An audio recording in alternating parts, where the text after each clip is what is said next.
Halo guys, bertemu kembali dengan Alvin Morales. Oke guys, kali ini video kita tajuk dia di Malaysia Jawa adalah bahagian dari Melayu. Oke. Jadi kita kisah orang-orang Jawa di Malaysia. Oke, seperti itu. Sebab kadang Alvin ada terbaca juga guys, dia kata kalau di Malaysia itu, kalau di Indonesia itu Jawa, orang Jawa. Oke. Nah, kalau di Malaysia Jawa itu ada Melayu dan mungkin ada beberapa orang ataupun beberapa sahabat-sahabat kita yang mungkin confused kan. So melalui video ini kita boleh tahu guys. Oke, seperti apa video dia. So tanpa kita berbasa-basi kita langsung saja. Oh, sebelum tu guys, jangan lupa support admin kita, Pegawai Jalanan channel. Oke. Betul lah. Oke. So kita langsung saja kita tengok video dia. Oke. 1, 2, 3 play.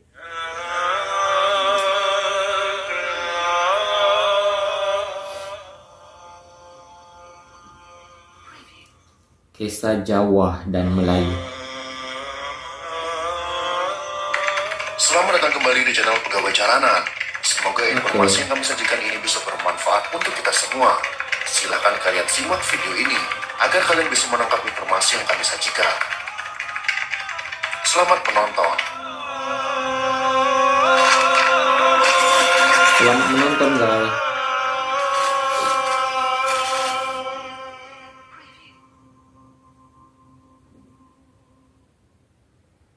Okay. Jika kita berbicara tentang bangsa Nusantara ini, terutama Jawa, Melayu, dan sebagainya, memang tidak akan ada habisnya. Apalagi jika kita bercerita tentang Indonesia dan Malaysia, ataupun sebaliknya, maka cerita ini akan sangat panjang sekali dijabarkan.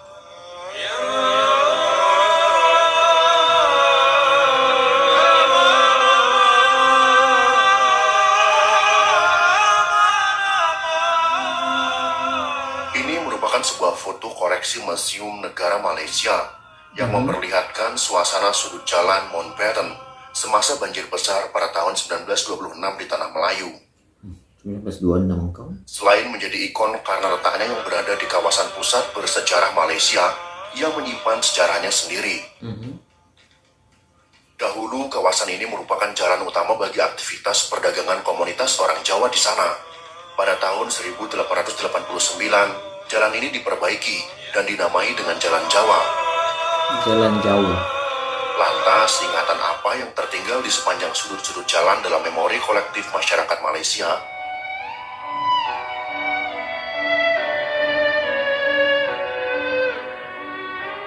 Ketika kebijakan populis Malaysia for Melayu menguat di awal kemerdekaan Malaysia, segala yang berbau asing diganti dengan wacana pro-Melayu. Nama Jalan Mountbatten warisan Inggris diubah menjadi Jalan Tun Perak pada tahun 1961. Jalan ini menjadi salah satu yang tertua dan membentuk batas antara wilayah Cina dan Melayu di Kuala Lumpur. Meski sudah berganti-ganti nama, masyarakat sekitar tetap mengingatnya sebagai Jalan Jawa.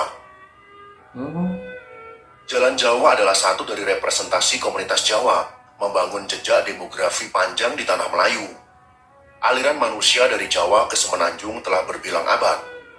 Catatan pelayar Portugis Heredia menyebutkan bahwa setelah kekalahan Melaka dari Portugis pada tahun 1511, komunitas Jawa tetap diberi tempat oleh Portugis untuk melakukan aktivitas perdagangan di Semenanjung. Mereka berbicara dalam bahasa yang sama seperti penduduk di Pahang, Johor, Lingga, Patani, dan Timur Sumatera.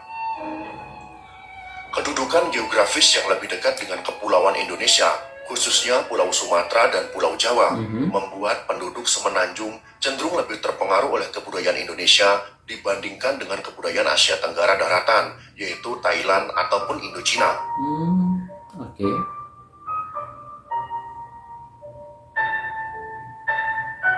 Antropolog Belanda P. Sarasin menyebut 1 juta tahun yang lalu, Semenanjung Melayu adalah bagian dari Jawa, dan keduanya berasal dari rumpun yang sama. Kehadiran orang Jawa di Semenanjung muncul lagi dalam sensus penduduk Singapura tahun 1825. Hal ini menunjukkan bahwa sebagian besar orang Jawa menetap di antara 1746 orang Hindia Belanda. Orang Jawa terkenal setia terhadap tuannya. Mereka ramai diminati sebagai pekerja untuk toke-toke Cina. Sebagian lainnya bekerja sebagai petani subsisten seperti halnya orang Melayu. Pada masa prakolonial, istilah Melayu muncul pertama kali dalam catatan harian seorang peziarah Buddha dari Cina, yaitu Ising, dalam A Record of the Buddhist Religion as Practiced in India and the Malay Archipelago. Wow. Ia melukiskan bahwa Melayu telah berubah menjadi Silifosi, yaitu yang dikenal dengan Sriwijaya, sekitar tahun 689 sampai dengan tahun 695 Masehi. Dari catatan Best app to start trading Bagus with pula guys is video dia kan, Octane kita Max. boleh tahu. Perfect for first time users, and if you ask catatan Ising dapat dipahami bahwa Sriwijaya atau sekarang dikenal dengan Sumatera merupakan bagian dari dunia Melayu. Portugislah yang pertama kali menciptakan batas tajam antara Melayu dan Nusantara, khususnya yaitu Jawa.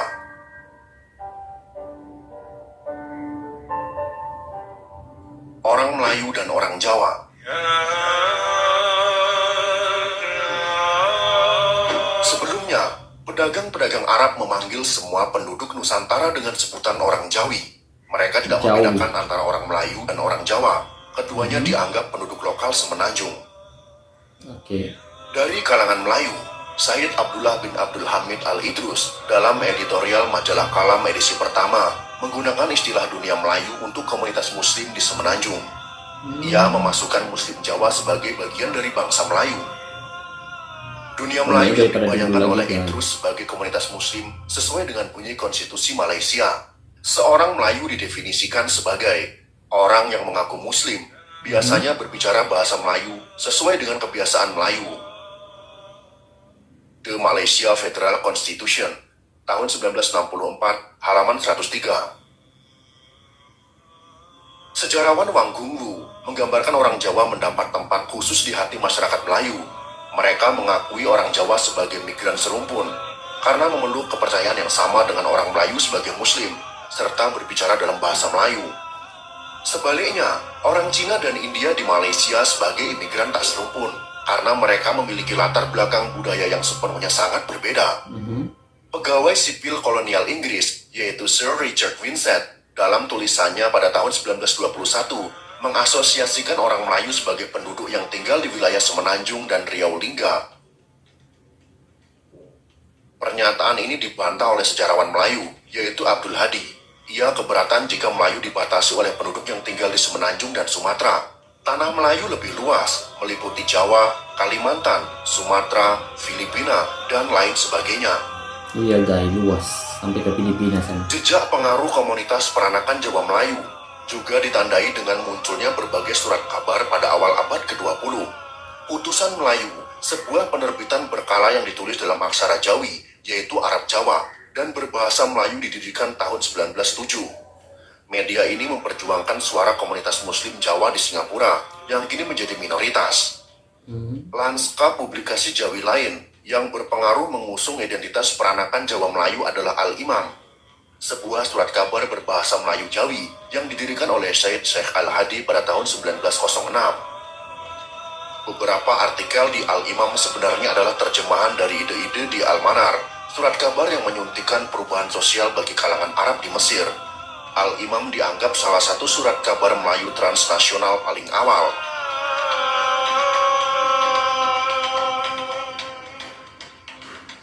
Melayu tanpa Jawa. Melayu tanpa Jawa. Kini orang Melayu diidentikan dengan penduduk Melayu di Malaysia. Orang Jawa tidak pernah dianggap menjadi bagian dari Melayu. Sebaliknya, orang Melayu tidak pula merasa menjadi bagian dari Nusantara atau Indonesia. Perceraian komunitas Jawa dan Melayu dimulai sejak Inggris mengkolonisasi wilayah Semenanjung. Perjanjian London 1824 yang dikenal sebagai Treaty of Commerce and Exchange between Great Britain and Netherlands memberi legislasi untuk membelah batas wilayah Semenanjung Melayu dengan Hindia Belanda. Berdasarkan pasal 9 dan 10, pihak Inggris setuju menyerahkan semua pusat perdagangannya di Sumatera dan tidak akan membuat perjanjian dengan pemimpin lokal setempat. Sebaliknya, Belanda menyerahkan Malaka dan kawasan Semenanjung kepada Inggris dan tidak akan melakukan perjanjian dengan pemimpin lokal. Perjanjian ini telah menggeser konteks dunia Melayu yang baru berdasar struktur identitas sipil dan teritorial versi kolonial. Inggris sengaja menciptakan rekayasa populasi dari masyarakat monoetnis menjadi masyarakat multietnis melalui aktivitas buruh, perkebunan, dan pertambangan. Mula-mula Inggris menciptakan ruang dan kondisi baru untuk mendatangkan arus imigran Cina dan India.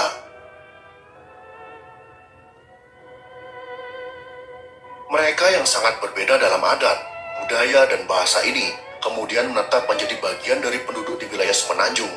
Mereka menggantikan keberadaan komunitas orang Jawa di sana. Mulai awal abad ke-20, percobaan pengambilan buruh dari Jawa menghadapi banyak masalah. Belanda juga melarang orang Jawa didatangkan ke Semenanjung dan Sarawak. Belanda merasa cemas karena Hindia Belanda sendiri masih memerlukan tenaga buruh dari Jawa. Semboyan semacam Indi Verlore, Rampus Gebore, yang artinya Hindia hilang, malapetaka menjelang. Tempat melukiskan jika nilai Jawa sebagai daerah penyumbang pendapatan terbesar bagi mereka. Inggris mengganti buruh Jawa dengan buruh Cina dan India. Pembatasan ini membuat aktivitas buruh-buruh Jawa semakin berkurang.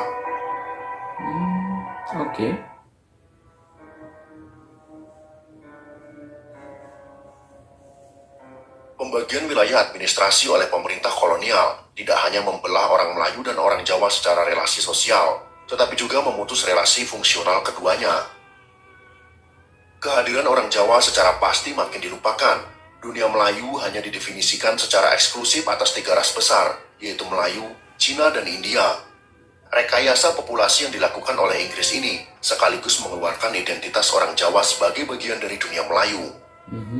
Selama kurun waktu 1907 sampai 1936, tercatat lonjakan imigrasi Cina dari 12.402.000 jiwa menjadi 7.008.404 jiwa. Banyaknya. Sementara kenaikan buruh India pada periode yang sama juga mengalami lonjakan sebesar 73.538 jiwa. Annual Reports of the Trade Settlement tahun 1855 sampai dengan 1941 halaman 102. Salah satu penyebab dominasi buruh Cina atas India adalah kerja-kerja mereka yang disukai oleh pemerintah Inggris. Mereka dianggap lebih murah dan memiliki daya juang yang lebih.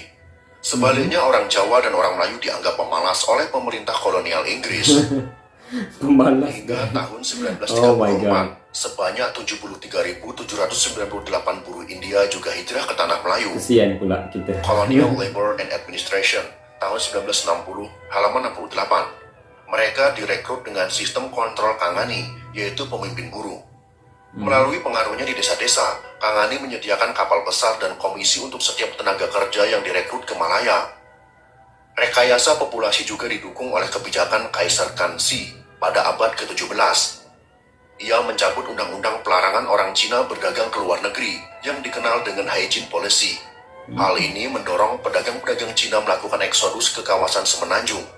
Ketika pemerintah kerajaan Bruk mengeluarkan ordonasi tanah dan membuka Bagus pula kan kayak video dia pegawai jalanan, kita boleh pahami sampai sedikit yang kita tak tahu. hutan pada bulan Juni tahun 1863. Undang-undang ini menjadi dasar legislasi hak orang Cina untuk menyewa tanah negeri dengan pembayaran yang murah. Hingga beberapa tahun masa sewa, tanah itu boleh dibeli sebagai kepemilikan. Melalui jasa perlindungan seorang identurs, orang Cina berhasil menguasai tanah-tanah penduduk Melayu. Selain mengubah komposisi demografi, struktur dan hak privilege sultan dalam sistem kerajaan Melayu juga mulai dihancurkan. Meskipun Inggris tidak berusaha mengekstraksi adat istiadat Melayu, salah satu ciri paling menonjol dari administrasi kolonial adalah pengabaiannya terhadap daerah pedesaan, tempat sebagian besar penduduk Melayu bermukim. Fosilisasi ini menyebabkan penglibatan aktivitas perekonomian orang Melayu pun semakin terbatas. Politik kolonial Inggris tidak segera membantu masyarakat Melayu memahami tempat mereka dalam lingkungan kapitalistik yang semakin berubah. Orang Melayu umumnya tidak senang diperintah, juga tidak berminat bekerja untuk Inggris. Lonjakan kebutuhan akan tenaga kerja yang tidak dapat dipenuhi oleh penduduk Melayu diisi oleh imigran Cina dan India. Lambat laun, komunitas non-Melayu telah menguasai tanah-tanah orang Melayu. Secara berangsur-angsur, jumlah mereka lebih banyak dibanding penduduk Melayu. Wow. Kerajaan Inggris pada akhirnya membatasi imigran Cina dan India pada Banyak tahun dibawa oleh 1953. Pembatasan ini tentunya sudah sangat terlambat bagi orang Melayu yang telah banyak kehilangan akses mempertahankan reservasi lahan-lahan mereka dari non-Melayu. Kini masih banyak komunitas peranakan Jawa yang tersebar di Malaysia. Johor Bahru menjadi salah satu wilayah yang masih kental mempertahankan budaya Jawa. Peranakan Jawa tetap eksis dan diakui sebagai bagian dari orang Melayu di Malaysia. Mereka mengambil peran dalam pembangunan Malaysia.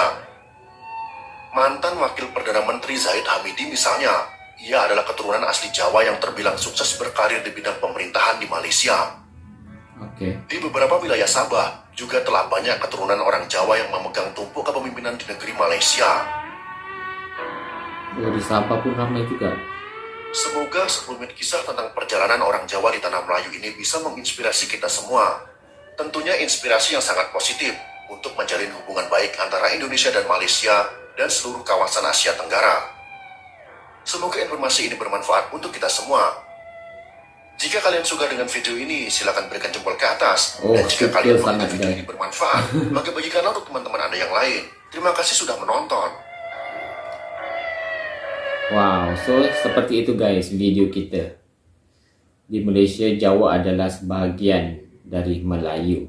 Oke, seperti yang kita tahu juga guys, sebenarnya ada juga orang yang memperlekehkan, mungkin orang ketawa kenapa di suku Jawa di Malaysia itu dipanggil Melayu. Ada juga yang nilai yang pernah baca kan.